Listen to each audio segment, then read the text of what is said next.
Hey, I'm Mark, and today I have been asked by my Sunday school group that I teach if I would video it and put it on YouTube so that they could rewatch it and have their friends watch it, because it's a lot of information to try to grasp. And I kind of teach in a different way. I like to study the Bible through the eyes of a detective with the mind of an investigator. We're going to study the Bible stories as if it was a murder investigation, as if there was a crime scene there that took place, and we're going to have to bring witnesses. We're going to have a list of suspects that we'll put on our suspect board, and we'll list different characteristics about them. And we're going to have fun with it. We've been doing this for a few weeks, so we've got a few weeks lessons to catch up on. So we're going to start with back in Genesis at the Garden of Eden, just kind of lay a basic foundation of what happened. And if you're on trial for murder, you want your lawyer to be very good at what he does. You want your lawyer to use every avenue available and possible to find you innocent in front of a jury. So I have to convince the jury of what took place. And part of the things that we'll be doing is acting out some of the scenes to bring it to life. It makes more sense. So we're going to start with back at the garden, and Adam and Eve and Satan. So on our list of characters, we know that God was there, and that under God's heading we're going to put that He's a Trinity. He said that let us make man in our image, so we know that He is a Trinity. He's omnipresent. He's everywhere at once. He's omnipotent. He's all-powerful. There's a whole list of things we could put under God. We also know that at some point during the creation that Satan is on the scene. And under Satan's heading, we know that he is not omnipresent. He can only be at one place at one time. We know he's a deceiver. We know he has fallen. We know that he hates man. And we will be discussing that in a minute, why he hates us so much. And there's a whole list of things we could put for Satan as well. And then under Adam's and Eve's heading, we know that they are created by God, and that they're created in God's image and likeness, and they're given a free will. It seems that everything God creates has a free will. But man is a little more unique. They are created in God's image and likeness. Satan's not created in God's image and likeness. Satan is one of a kind. He can't reproduce. Satan has only seen creation in this. The best I can tell, he's never seen co-creation. He has seen God create this, God create that. And we know that Satan forms a coup, and he tries to rise above God, and he tries to overthrow God. And it almost seems, when you look at the evidence, that Satan waits to this time when God seems to be busy creating the earth. If God's busy this week, now's our chance to strike. So for my first witness, I'm going to call up Jesus. He was at the crime scene. He's part of the Trinity. I swear him in. I put him on the stand, and I asked Jesus, tell me what you know about Satan. How did he get here? And Jesus tells his disciples in Luke 10:18 that he said, I saw Satan cast to the earth as a bolt of lightning. So how did Satan get here? He got here as a bolt of lightning. So Satan is on the earth, and everything is new to Satan. He's never seen co-creation. He sees 2 rabbits, and a few weeks later there's 4 rabbits. He's sneaking around. He's looking at plants. They have flowers. They have a fruit. They have a seed that falls to the ground, and another plant comes up. This is all new to him. And he sees God create man in his own image and likeness. And he hates man because God created him better than him. He's jealous of us. And he hears God give Adam a command, and he tells Adam that I'll give you the keys to the earth, the keys to everything. Subdue it, be fruitful, multiply it, it's all yours. Just don't eat of the tree in the center of the garden, the tree of knowledge, the tree of knowledge of good and evil. So Satan hears that, and he is real cunning, And he wants the earth. He wants the keys. So he devises a plan. He goes to the serpent. Now, the Bible says the serpent is more crafty than all the other animals that God created. So he goes to the serpent, and he obviously works out some kind of a promise to him that he's not going to fulfill. And he embodies the serpent. The serpent goes to Eve, and he says, did God really say that? And Eve says, yes, we're not to eat of the tree in the middle of the garden. And then Eve adds one line. She adds the line, we're not to touch it. But God didn't say not to touch it. He said just not to eat of it. So Satan knows right then and there that he has her.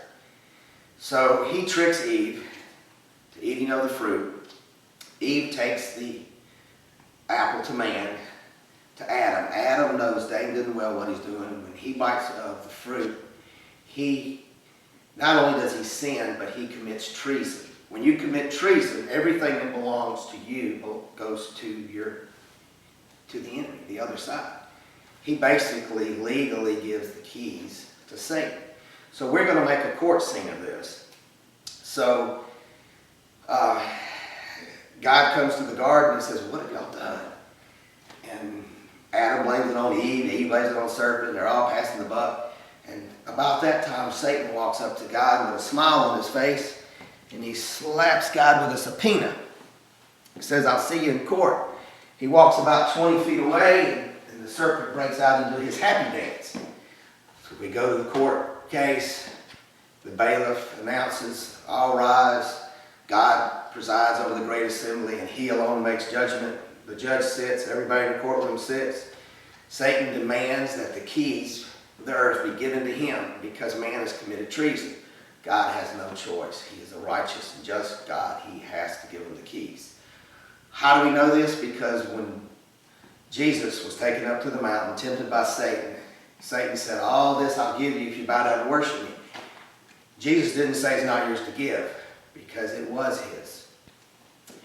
So we go back to the courtroom, and God has no choice but to give them the keys. But before they leave, God says to man, he curses the earth because of man. From now on, you're going to eat by the sweat of your brow. To the woman, he punishes her. He says you're going to have great pains in childbirth.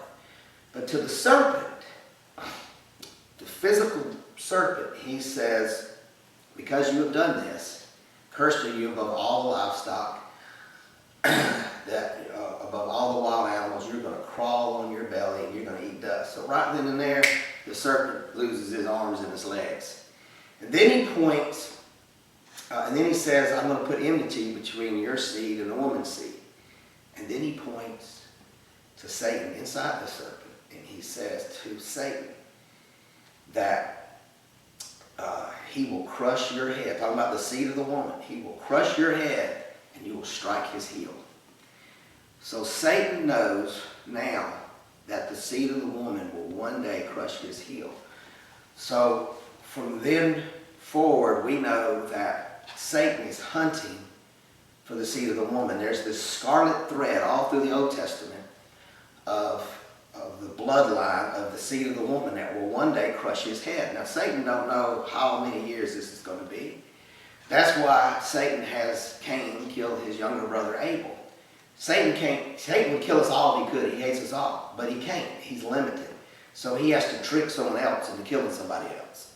So he has Cain kill Abel. Adam and Eve have Seth, and we're following the bloodline through Seth. And all through the Old Testament, Satan is picking up hints all along the way of what this seed of the woman is going to be. This seed of the woman is going to be a descendant of Judah. This seed of the woman is going to be in the bloodline of King David. This seed of the woman is going to be born in Bethlehem. So Satan has all these clues and hints all along the way. So we fast forward to the cross. Jesus is dying on the cross, and Satan is there at the scene. Satan and all his ghouls, they are at the cross. They're kind of off in the distance. I picture them probably somewhere between the temple and the cross. Again, we're going to make it a movie, trying to convince our jury. So I picture Satan there, and this is Satan's greatest moment. He's killing the seed of the woman. He thinks that if he kills the seed of the woman, if he kills Jesus, that the earth will be his forever. He'll get to hang on to the keys. So Satan is there, and all his demons, and they're high-fiving each other, and they're fist-bumping, and they got candles, and they're locked arm in arm, and they're just having this wonderful time. And they just can't believe, Satan himself can't believe how easy this is to win. I can't believe this was easier than I thought it was going to be. And Jesus cries out and he says, "It is finished." And almost in stereo, Satan is hearing Jesus over here yell, "It is finished." And in the other ear, Satan is hearing over in the temple, the high priest hollering out, "It is finished," at the same time. The earth quakes, and the veil in the temple is torn, and all the dust settles, and then Jesus is standing at the foot of the cross. And Satan's like, "Wow, I can't believe this." And Jesus walks over to Satan, and he slaps him with a subpoena and says, "I'll see you in court." Jesus turns around, and he goes about 20 feet, and he turns around, and he roars like the Lion of Judah that he is, and he blows out all their candles.